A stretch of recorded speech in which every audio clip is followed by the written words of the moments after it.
നമസ്കാരം. Paravur public library 2026 June 19 മുതൽ July 7 വരെ നടത്തുന്ന വായന പക്ഷാചരണത്തിൻ്റെ ഭാഗമായി യശശരീരനായ NB മുഹമ്മദിനെ അനുസ്മരിക്കുന്നതിൽ അതിയായ സന്തോഷമുണ്ട്. സ്വാതന്ത്ര്യ സമരഭടനും ദീർഘകാലം കോഴിക്കോട് നഗരസഭാംഗവുമായിരുന്ന NB അബു സാഹിബിൻ്റെ പുത്രനായി 1928 ജൂലൈ 1 തീയതി NB മുഹമ്മദ് ഭൂജാതനായി. നോവലിസ്റ്റ്, കഥാകൃത്ത്, ബാലസാഹിത്യകാരൻ എന്നീ നിലകളിൽ അദ്ദേഹം പ്രശസ്തി നേടി.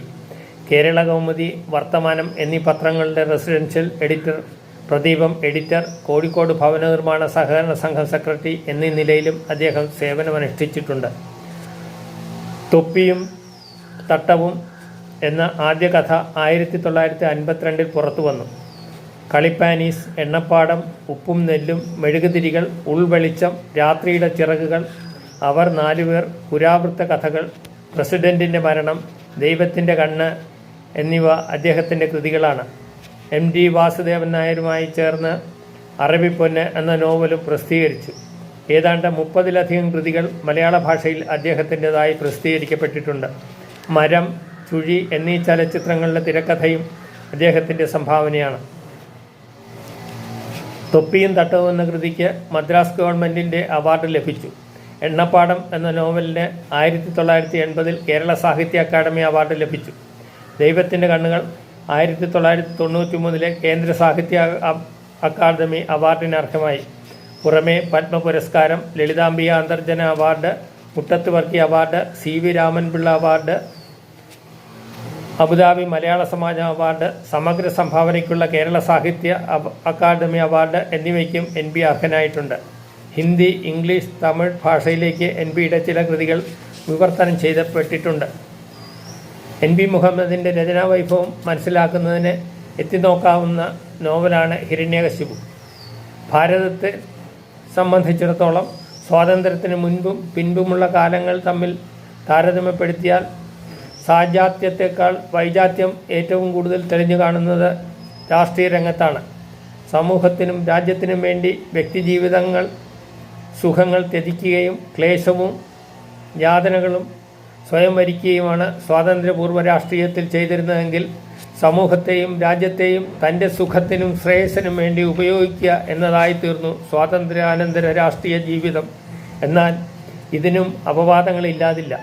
ലക്ഷ്യം നേടാൻ ഏത് മാർഗവും സ്വീകരിക്കാമെന്ന സിദ്ധാന്തത്തിൽ അടിയുറച്ച് വിശ്വസിക്കുക, എങ്ങനെയും പ്രാമാണ്യം നിലനിർത്തുക, ഏത് കാര്യത്തിൽ ഏർപ്പെട്ടാലും അത് ലാഭകരമായി തീർക്കുക, ആരുടെ മേൽ ഏണിചാരിയിട്ടായാലും തനിക്ക് മേലോട്ട് കയറാൻ വഴിയൊരുക്കുക എന്നിവയെല്ലാം ഇന്നത്തെ പോലെ അന്നത്തെയും രാഷ്ട്രീയ പ്രവർത്തകർ പിന്തുടർന്നു പോന്ന സമ്പ്രദായങ്ങളായിരുന്നു. ആധുനിക സമുദായ ഘടനയിൽ രാഷ്ട്രീയത്തിനും കൈവന്നിട്ടുള്ള സർവോಚ್ಚ സ്ഥിതി സമുദായത്തിന് ഗുണകരമാകില്ല എന്ന ബോധ്യത്തിൽ നിന്നും ഈ അനുഭവബോധത്തിൽ നിന്നും ഉരുത്തിരിഞ്ഞു വന്നതാണ് NB മുഹമ്മദിൻ്റെ ഹിരണ്യകശിപു. അതിശക്തമാണ് ഇതിലെ ആക്ഷേപഹാസ്യം.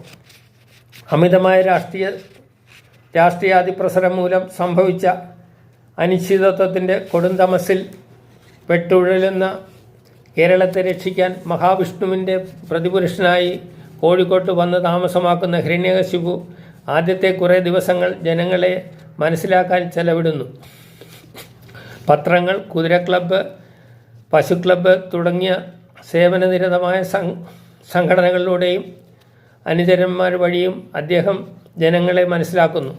കേരളത്തിലെ രാഷ്ട്രീയ പ്രവർത്തകരുടെ ചില പ്രത്യേകതകളും അദ്ദേഹത്തിൻ്റെ ശ്രദ്ധയിൽപ്പെടുന്നു. വിപ്ലവകാരികളായ തൊഴിലാളി നേതാക്കൾ ദാഹശമനത്തിനായി രക്തം കുടിക്കുമെന്നുണ്ടെങ്കിൽ തീർച്ചയായും അത് തൊഴിലാളികളുടെ രക്തം മാത്രമായിരിക്കും. അതുപോലെ തന്നെ കേരളത്തിൽ സത്യത്തിനൊട്ടനേകം മുഖങ്ങളുള്ളതായും എത്ര രാഷ്ട്രീയ കക്ഷികളുണ്ടോ, എത്ര പത്രങ്ങളുണ്ടോ അത്രയും മുഖവുമുണ്ട് എന്നും ഹിരണ്യകശിപുവിന് മനസ്സിലാകുന്നു. ചുരുക്കത്തിൽ താൻ മഹാവിഷ്ണുവിൻ്റെ പ്രതിനിധിയാണെങ്കിൽ പോലും ഒരു രാഷ്ട്രീയ കക്ഷി രൂപീകരിച്ച് അതിലൂടെ അധികാരത്തിൽ വരിക തന്നെയാണ് കേരളത്തിൽ എളുപ്പം എന്ന് അദ്ദേഹം തീരുമാനിച്ചു. സത്യം എന്ന പേരിൽ പത്രം തുടങ്ങുകയും തെരഞ്ഞെടുപ്പിനെ മുന്നിൽ കണ്ടുകൊണ്ട് ജനഗുണഗണം എന്ന സംഘടന രൂപീകരിക്കുകയും ചെയ്തു. തെരഞ്ഞെടുപ്പിനെ മുന്നിൽ കണ്ടുകൊണ്ട് വിഡ്ഢിത്തം നിറഞ്ഞ പരുക്കൻ കാര്യങ്ങൾ, ജനക്ഷേമകരമായ പരിപാടികൾ എന്ന പേരിൽ അവർക്ക് മുന്നിൽ അവതരിപ്പിച്ചു. തെരഞ്ഞെടുപ്പ് ജയിച്ചതിന് ശേഷം എന്തും ചെയ്യാമല്ലോ. പിന്നെ അടുത്ത തെരഞ്ഞെടുപ്പാകുമ്പോഴല്ലേ. തെരഞ്ഞെടുപ്പിൽ വിജയിച്ചു കഴിഞ്ഞ് അധികാരത്തിൽ കയറി കഴിഞ്ഞപ്പോൾ ഹിരണ്യകശിപുവിൻ്റെ ഭാവം മാറി. എന്തെല്ലാം പ്രശ്നങ്ങളാണ് പരിഹരിക്കപ്പെടേണ്ടത്. പ്രധാന പ്രശ്നങ്ങൾ ജനപ്പെരുപ്പം തന്നെ. ഈ പ്രശ്നത്തിന് പരിഹാരം ആലോചിച്ചു കണ്ടുപിടിച്ചത് ഇങ്ങനെയാണ്. കേരളത്തിൻ്റെ വിസ്തീർണം കണക്കിലെടുക്കുക. ഒരു മനുഷ്യന് ശരാശരി വേണ്ട സ്ഥലത്തിൻ്റെ അളവ് കണക്കാക്കുക. ഒട്ടാകെ വിസ്തീർണത്തെ ആളോഹരി കൊണ്ട് ഹരിക്കുക. ആ ജനസംഖ്യ മാത്രം എന്നും നിലനിൽക്കുക. എല്ലാ പേരും കഷ്ടപ്പെടുന്നതിനേക്കാൾ കുറച്ചു പേരെങ്കിലും സൂഹിക്കുന്നതാണല്ലോ നല്ലത്. ജനാധിപത്യമാണെങ്കിലും പ്രതിപക്ഷം അപകടകാരികളാണ്. എതിർകക്ഷികൾ മാത്രമല്ല, സ്വന്തം കക്ഷിയിലുള്ളവരാണെങ്കിലും അവരെ വേണ്ട വിധം കൈകാര്യം ചെയ്യണമെന്നാണ് ഹിരണ്യകശിപുവിന് തോന്നിയത്. ജനസംഖ്യ നിയന്ത്രിച്ചു നിർത്താനായാലും രാജ്യനന്മ ലക്ഷ്യമാക്കിയ ഉള്ള മറ്റു പ്രവർത്തനങ്ങൾക്കായാലും മനുഷ്യവധം അത്യന്താപേക്ഷിതമാണെന്ന് ഹിരണ്യകശിപു കണ്ടു. അതിനാൽ അമ്മാതിരി രാജ്യസ്നേഹപരമായ പ്രവർത്തനങ്ങളിൽ ഏർപ്പെടുന്നവർക്ക് ബഹുമാനം നൽകുന്നതിൻ്റെ ഭാഗമായി വധശ്രീ, വധഭൂഷൺ, വധപ്രമുഖ്, വധരത്നം തുടങ്ങിയ ബഹുമതികൾ ഏർപ്പെടുത്തി. ഹിരണ്യകശിപുവിൻ്റെ ഭരണം ഇങ്ങനെ നീണ്ടുപോയാൽ തൻ്റെ പാവപ്പെട്ട പ്രജകൾ ബാക്കിയുണ്ടാവില്ല എന്നറിഞ്ഞ മഹാവിഷ്ണു തന്നെ ഒടുവിലെത്തി ഹിരണ്യകശിപുവിനെ തിരിച്ചയച്ചു. രാഷ്ട്രീയം ഏത് വിവരക്കേടിനും സാധുകരണമാവുന്ന, ജനായത്തം ഏത് വൃത്തികേടിനും മറയാവുന്ന, പൊതുപ്രവർത്തനം ഏത് അഴിമതിയും ദോഷരഹിതമാക്കുന്ന ഇന്നത്തെ സാമൂഹ്യ വ്യവസ്ഥയുടെ മേൽ ഹിരണ്യകശിപു എന്ന ഈ കെട്ടുകഥ ഏൽപ്പിക്കുന്ന അത്രയ്ക്കും ശക്തമായ പ്രഹരമേൽപ്പിക്കാൻ ഒരു വിമർശനത്തിനുമാവില്ല.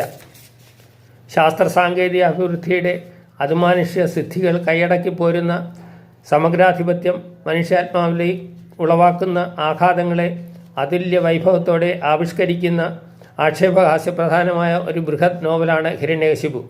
കഥയിലും നോവലിലും തൻ്റെ ധൈഷണികവും വൈകാരികവുമായ ആശയാവേശങ്ങളെ ആവിഷ്കരിച്ച് ഫലിപ്പിക്കാൻ ഉള്ള പരീക്ഷണങ്ങളിൽ അദ്ദേഹം വിജയം വരിച്ചിട്ടുണ്ട്. സാഹിത്യത്തെ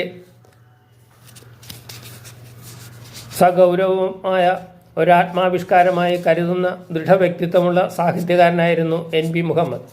ആത്മാവിനെ, ആന്തരവ്യക്തിത്വത്തെ സിംഹാസനങ്ങൾക്കും കിരീടങ്ങൾക്കും പുരുഷാരവത്തിൻ്റെ ഹർഷാരവങ്ങൾക്കും ഈ പ്രപഞ്ചത്തിലെ യാതൊന്നിനു വേണ്ടിയും പണയപ്പെടുത്താതെ അകളങ്ക പരിശുദ്ധതയോടെ സർവതന്ത്ര സ്വതന്ത്രതയോടെ ഉയർത്തിപ്പിടിക്കുകയാണ് സമ്മർദ്ദ ബഹുലമായ കാലഘട്ടത്തിലും മനുഷ്യൻ്റെ സർവപ്രധാനമായ കർത്തവ്യം എന്ന് സ്വന്തം ജീവിതത്തിലൂടെ, എഴുത്തിലൂടെ ഉയർത്തിക്കാട്ടിയ അഗാധ ചിന്തകനായ ഒരു തീക്ഷണശാലിയായിരുന്നു NP മുഹമ്മദ്. അനീക്ഷണ വികസനമായ വിജ്ഞാനത്തിൻ്റെ പുത്തൻ പൊടിപ്പുകൾ അനുവാചകർക്ക് കാട്ടിക്കൊടുക്കുന്ന അനശ്വര കലാകാരനാണ് അദ്ദേഹം. 2003 ജനുവരി 3-ാം തീയതി ആ മഹാഭാവൻ അന്തരിച്ചു. അപൂർവ രചനാഭംഗിയും സ്വതന്ത്രതയും സിദ്ധിച്ച അദ്ദേഹത്തിൻ്റെ കൃതികൾ ഇന്നും പുതുമയോടെ നിലനിൽക്കുന്നു.